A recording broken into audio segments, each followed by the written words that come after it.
Now, back to Sunrise on News Radio 880 KCMX. Shout, shout, I'm talking to you, so come on.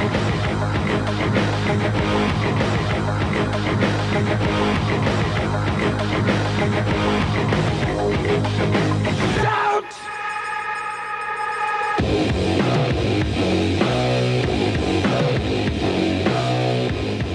Good morning, everybody. 17 minutes after the hour. Welcome to the Sunrise Show. And, of course, welcome into our guest, Tamara Kleinberg. And she is, wow, talk about knocking it out of the park. She's an author. One of her most recent books, Think Sideways, Game-Changing Playbook for Disruptive Thinking. It's found on Disney's Creative Resource Center and, of course, on Amazon.com. But she is also a serial entrepreneur and innovator, and she's running this, theshook.com, S-H-U-U-K, The Shook, and it's a marketplace. And Tamara, good morning. How are you? I'm great. How are you doing? Well, we're good. We're getting hit with a little bit of that West Coast storm right now. Supposedly it's like the biggest storm in the last 10 years, this monster wind and rain and everything else. So. Well, being in the middle of a storm is never any fun. I grew up in Northern California, so I know what those are like. But, I will say I was just out there, and it's good to see some green because of all the drought that's been happening. Well, you're absolutely right, yeah. It's a love-hate when those storms come in. Exactly right. And I was just thinking to myself, with all of your entrepreneurs and inventions, it's a hotbed for inventors. Anything to do with weather on the invites? I mean, the inventions? That you've got I haven't seen any recently, but what a great idea. So if somebody out there is listening, call me if you have a weather-related one. Wouldn't that be something? Yeah. I mean, you're you're encouraging all entrepreneurs and inventors to and this is that marketplace. So describe for our listeners the Shook. So the Shook it's exactly what you said. So it's a marketplace where the coolest people and ideas and products collide. And we like to think of it, and we take this pretty seriously, as the testing ground for the world's coolest new ideas. So the way we work is we get a bunch of inventor submissions, and all of our inventors, or most of our inventors, I should say, are entrepreneurs, solopreneurs, or small businesses, because that's who we're really trying to promote out there. And we launch their product. Our community of 10,000 plus people, and it keeps growing, buys it, and they kick the tires on, they test it out, and they play with it. And the cool part is the part I really get excited about. Then our community gives the inventor and the Shook feedback. And how great is that? I mean, it's so hard for us as inventors to get real feedback, not from our mom, not from our best friends, but real feedback from people who are using your product. What did they like about it? What did they not like about it? Things that could inform marketing and sales and maybe your next generation of products. Who knows? So it's this wonderful community where inventors get the opportunity to showcase their product and get into the hands of people that should know about it. And those people get the opportunity to make an impact by giving feedback back to the inventor. So we're in a hiatus right now because of the holidays, but come January 5th, we start launching products again. And I'm pretty excited about what's to come. Very good. Well, and the cool thing is, I mean, you've been involved with companies such as Disney, Procter & Gamble, General Mills, Otterbox, Catholic Health, Rico. These are rather large names in the business world. And so I would think at some point when something along the pipeline comes up, right, you're gonna pass that word along and say, hey, look what I've got. Yeah, I mean, in the ideal world, every inventor would either turn into a multi-million-dollar company or sell their multi-million-dollar idea, right? It's one of the two that you're kind of going for, depending on who you are. But, these big companies are always on the lookout for the next best thing. And I think what they've come to realize, particularly in today's kind of crazy world, is that not all innovation has to happen inside their four walls. There's a lot of great ideas out there, so that they're starting to put as much effort into, into looking for new ideas as they are in creating new ideas. In your book, you talk about the essence of creativity. Hit on that piece of, a lot of folks, they have creativity, but they've tamped it down. It's like they've put it up on the shelf. It's like they're afraid to use it. It's like they might be made fun of or teased or bullied if they try to create something but you're all about that launching the creativity. What did you find in your book, Thinking Sideways? Well, Thinking Sideways is all about getting out of that linear path of it has to be A to B to C and branching off into that wide open space where there's a lot of new thinking and new ideas. But I want to touch on, Craig, what you said, which is so important, which is we're kind of afraid to put our creativity out there. We don't give ourselves permission. I do a lot of keynote speaking across the country to large groups, anything from associations to corporate. And, one of the things I always talk about and show people is that we put all these layers of judgment on our own ideas before we even get them out into the world. We label them as bad, dumb, he won't like it, they'll make fun of me, it'll never work, they'll give it a no right away. But we don't really know that. That's our own drama. That's our own head trash. So what we need to start doing is giving ourselves permission to take that risk and get that idea out there. What we find when we do that is that people are actually much more receptive than we think. And frankly, if they think it's dumb, that's their problem, not yours. Yeah, don't own it. What you did was get your idea out there, and that's what matters, because you just never know where an idea is going to go. And I firmly believe, and it's been my experience, that we're all creative in some way. We really are. Right. But most of us are just afraid to get it out there. That's the bottleneck. It's not that you are or aren't creative. It's just that some people are practicing it more than others. That's all. Yeah, exactly right. We've got Tamara Kleinberg on with us. She's the inventor and founder and host of theshook.com, SHUUK.com, and she's also a creator and host of The Imagination, and she just wrote a book recently called Think Sideways, a game-changing playbook for disruptive thinking. And Tamara, we've got a break coming up, but interesting. I love the creativity piece. We're going to talk more about that. Of course, Christmas gifts, right? All kinds of cool things happening on the website. I want to talk about that some more when we come back. And this innovation quotient, they can still do that on the website. The innovation quotient. Get your score in the brag bag and the unstoppables, all that kind of stuff. Be a part of the solution, rather a part of the problem, right, Ms. Tamara? Yeah, that sounds great. All right, great. We'll be right back. More on the Sunrise Show after this from Bloomberg Market Update. So get up.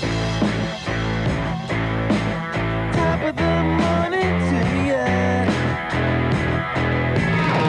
Now, back to Sunrise on News Radio 880 KCMX.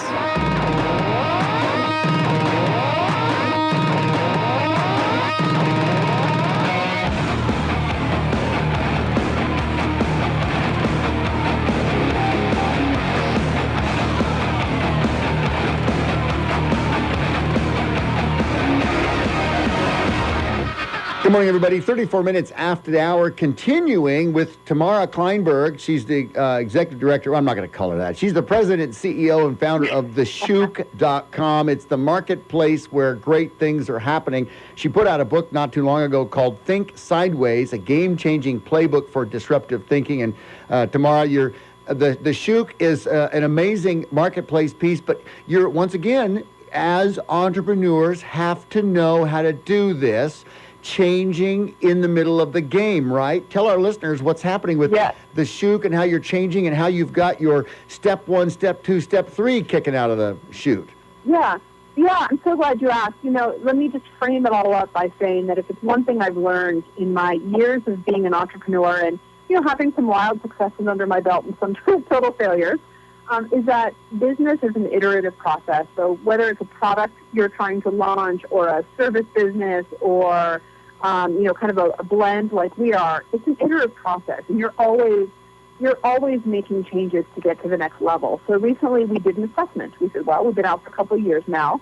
Let's figure out what's working about our business and what's not, because we want to shed those things that are not working. And, the truth is when you're on the inside of your idea, your product, your business, you can't always see. Right. You can't see it clearly. You don't always know what's working and not working. You're attached to things because it's your baby, right? Nobody can call your baby ugly. So what we did is we said, you know what, we want to take the Shook to the next level. We know we want to do that. We know we need to do an assessment. So let's go out to our community of amazing innovators and early adopters, and let's ask them what's working and what's not working. So we did this big feedback assessment, and we got hundreds, close to 1,000 responses in. Wow. It was so amazing. And what we discovered but there were elements that people loved, and there were elements they could do without. So here's kind of high level what we learned. High level, what wasn't working is that we were becoming like another online retailer. Yes, we had innovative products. Yes, we were for entrepreneurs and kind of that person with a garage full of products, but you could also get most of those products on Amazon. So we were starting to compete with these big box retailers, which is not the niche we wanted to be in. Right. And also products were just on there forever, so there was no scarcity kind of involved in it. And our customers actually came to us and said, we want it right before it goes to those places, and we want it limited time, and we want to be able to give more feedback. That's what we care about. We want to make an impact. We're people with ideas too, and we want to make an impact. And when we read all that, we thought, wow, here's what we're going to do. We're going to change up the model a little bit. Not our mission, not our vision, not what we stand for about growing the entrepreneurial ecosystem and giving every inventor an opportunity to succeed. That's all true. And getting more innovative thinking out there, all still the same. But now our model looks a little bit different, which is why we don't have any holiday sales available. Now, here's what happens. We get a range of submissions. Our community gets to vote on which products they think we should take on the shoot.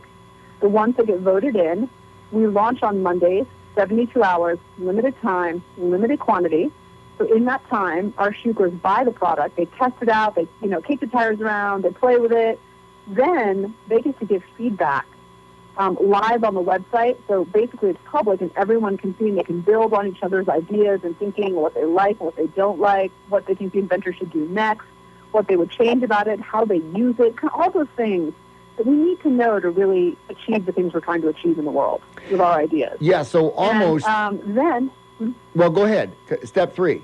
I was going to say, the final touch is we do a podcast interview with the inventor a couple weeks after we launch it, where the community can listen in and submit questions as well, where we talk about their aha moment and advice for other people out there who want to launch ideas and, what they think about some of the feedback and what they plan on doing next. So it's this beautiful kind of ecosystem of people who are trying to push, innovation and entrepreneurship. And, if you think of us like Kickstarter, the difference is we have real products. So you're not just giving money to ideas, although that's a great thing to do. I'm all for it.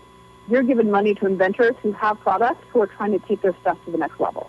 Exactly. So that's what happens. I mean, it's business, it's innovation in action. Yeah, well, what I was going to try to say is that it's real-time feedback within that 72-hour period. So launching on Monday, I mean, as far as products available on Monday, you get 72 hours and then kick that back. So when would the feedback period be? Would it be on like 72 hours, so a Thursday type thing?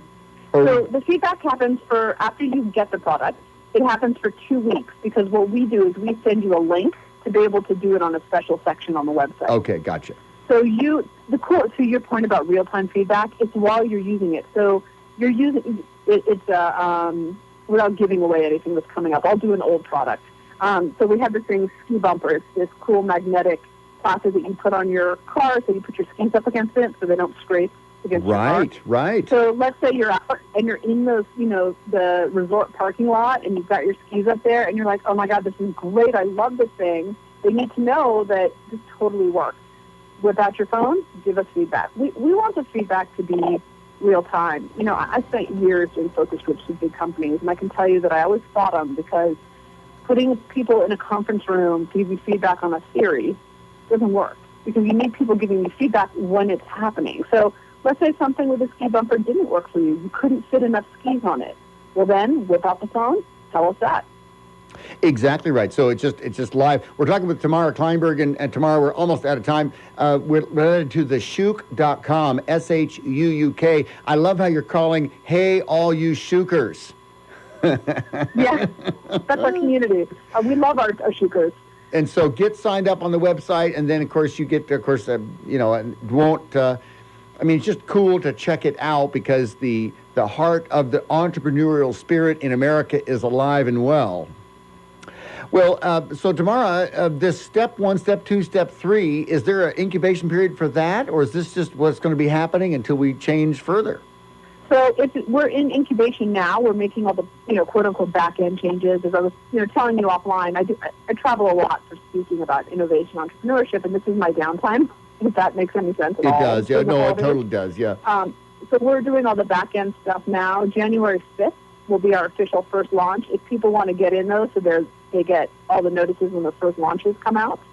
And we send out a ton of articles. I just sent one out to our community about it's not fail fast, fail often. It's listen fast and iterate often. I saw that. Yeah. Because, I think they're lying to you. It's not about failure. Failure is final. It's not about that. I think that's wrong. And I think that's a bad mindset to have. I mean, so know that you're going to... a lot of relevant information. Well, know that you're going to fail because just like, Thomas Alva Edison, how many times did he fail before the light bulb actually worked?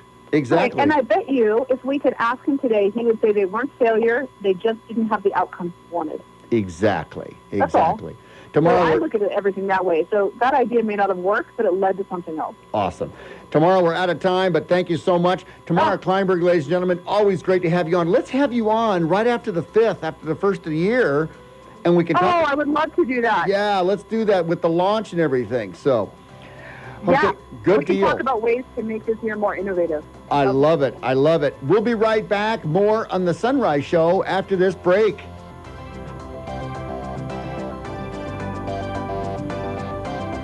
There's a part of our world that we pay little attention to.